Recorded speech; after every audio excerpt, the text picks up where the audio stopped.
Hey there, I'm Katie Senich, and this is your Classworks Minute for Today.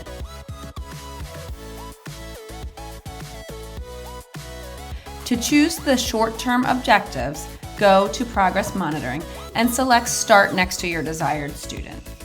Under Type, select Domain Base. Next, select the domain and level of performance that corresponds with the IEP goal you've selected. Selecting the IEP link below takes you to a list of objectives and standards. Here, you can select the objectives you want to add to the IEP goal. If you're ready to start progress monitoring for the student, go back to the detail screen and select the Start button. Don't forget to like and subscribe to our YouTube channel for more tools you'll need to make Classworks work in your classroom.